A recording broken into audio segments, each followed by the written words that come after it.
How much should boxer run? Old school road work like 10 miles every day, or maybe something smarter? Running is great exercise. It improves your health, it cleans your mind.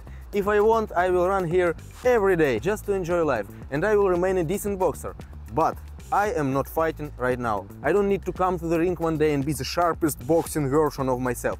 But if you do, you need to know that running every day can affect your boxing progress. If you watch this video till the end, you will figure out main principles of building a running program for a boxer. What exactly do you need? Long runs or shorter sprints? How much of different running sessions you need to have per week? What main mistakes you can allow and affect your boxing progress? Let's go! First question. Why do we need to run? Most popular opinion, to improve endurance, and it is really like that. But what is endurance?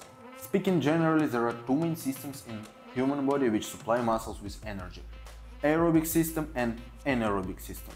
Aerobic system receives energy from carbohydrates, proteins, fats with the help of oxygen. When there is enough of it in the muscles, we can obtain much more energy and sustain it for longer periods, like during long and easy runs, easy shadow boxing, whatever. Essentially any exercise where the intensity prevents muscles from fatigue. The anaerobic system turns on when there is not enough of oxygen in the muscles, obtaining energy through the breakdown of glucose called glycolysis. We cannot sustain such energy for a long time. Also, byproducts such as lactic acid are formed, leading to so familiar to everyone sensation of muscle fatigue and failure. For example, active, explosive combinations where sustaining pace is really challenging. The ability to repeat such combinations is also a function of anaerobic system. So how to work on endurance as a boxer? Seems like here is the answer. Want to be aerobic? Run more slowly and longer. Want to be anaerobic? Run repeated sprints. It would be so simple, but no. Let's consider main mistakes in running and afterwards answer a question: how to run? Mistake 1. Long running is your main your aerobic base which allows to be super enduring. You can't exist even as a boxer without long running every day. Is it true? Let's imagine an amateur boxer who goes through 3 super intense rounds, moves a lot on feet, throws dozens of punches. How do you think which energy system will prevail in such work? Sure thing, focus will be shifted towards an aerobic system. Also, during less active periods, aerobic system will partially engage, and the more developed it is, the more chances you have to recover faster. But do you need a marathoner's aerobic capacity for this? No. Amateur boxers who train regularly can already possess enough of aerobic endurance to box for 3 rounds, even if they hardly ever run. But the quality and quantity of your boxing sessions, your ability to absorb huge volume of really important specialized work can really be the decisive factor in boxing match. Let's also not forget that boxing training itself is an aerobic lot. Therefore, I repeat, most likely it's not your aerobic endurance will limit you in the fight, but rather the base of skills, the economy of moves, the success in defensive and attacking actions. If you are already a pro and you are fighting more rounds, then you should train your aerobic system more. But also need to mention that if you are not some young Lomachenko getting ready for 12 rounds of super intense non-stop footwork, then you need to be trained just enough. Not more, not less, enough. But if you guess out on every explosive combination because you had lack of high intensity trainings, you will lose the fight. If you make tactical and technical mistakes because you were not like super focused on boxing, you will lose the fight. Conclusion. It's a big question who wins, a boxer who is very skilled or a boxer who is very fit. We don't want to be one of these guys. We want to be somewhere in the middle, while long running every day consumes time and energy. Aerobic system is indeed the base, but training it should be balanced and shouldn't compromise your ability to be focused on boxing. Mistake 2. Long distance running is the only way to train aerobic endurance. In fact, it's not. Let's imagine boxer entering the 3rd round of really intense fight. He's already breathing heavily, but he still needs to box somehow for these 3 minutes. And the intensity of aerobic metabolism will be much higher than can be achieved during half an hour slow run. But what if it is not half an hour? What if it is hour and a half, 10 kilometers, 15 kilometers, 40 kilometers maybe? It's very easy, guys. During really long runs, it's impossible to achieve the necessary intensity to adapt your aerobic system specifically for the boxing match.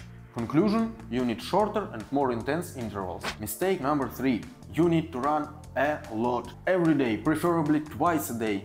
Monday, long run, Tuesday, sprints, Wednesday long run, Thursday sprints, Friday long run, Saturday super mega duper long run. But no, no and no. Let me remind you about all the main points above. You don't need aerobic capacity of a marathon runner. You need to digest huge amount of specific and really important boxing work and be relatively fresh. You need to work on strength and speed, which also requires relatively fresh central nervous system and muscles. Balance is needed in everything, and it is different for every athlete. It's easy to feel everything with running and then think what else fits in. But it is more correct to ask a question: what exactly I can improve with this running workout and why? And now I will give you clear recommendations about how to build an effective running program. Let's start from the basics. Aerobic endurance can be trained in two ways. First, long runs on medium-low intensity, 30-60 minutes duration. Second, shorter intervals, 6-15 minutes durations, 6-15 minutes of rest, 2-4 sets in a training. Aim for higher intensity but avoid fatigue. Anaerobic endurance can also be trained in two ways. First, long anaerobic intervals, 2-3 minutes of work, good rest like 5-6 minutes between, 2-4 sets in the training. Aim for highest intensity, and what is also important, maintaining this intensity through all training sessions. So for example, if you can do 2 stable sets, but you gas out on the third, stick to these 2 sets. Second way, short intervals, 15-30 seconds of work, 1-2 minutes of rest, 4-6 sprints in a training, also aiming for highest intensity and maintaining this intensity through all training sessions. Now quickly about scheduling your running sessions. Low intensity long running can be done every day, but during short training periods. The most classical scheme is competitions, then some rest, then a week of running every day, get into it, breathe some fresh air, work on this very base, and enough. The more specific work is added, any high-intensity work like sparring, strength work like gym sessions, the more you need to transition your aerobic system into maintenance mode, which is much easier with shorter and more intense intervals. As an example, it can be 3 running sessions per week. 2 of them are short aerobic intervals of 15 minutes. Third one is easy long run in the end of the week. As the fight approaches, or in general towards the end of long training cycle, the focus should be more on high-intensity repeat work with good recovery. Example: 3 running sessions per week. First, 6 minutes aerobic intervals. Second and third, long or short anaerobic sprints. Depends on speed and quality of your recovery. To sum up, remember variability, balance, periodization. Focus on being sharp, motivated and fresh on your boxing sessions. Don't idealize these 10 miles a day. It's nothing for you there if you wanna box, not to run marathons. See you soon. Keep boxing. Ciao.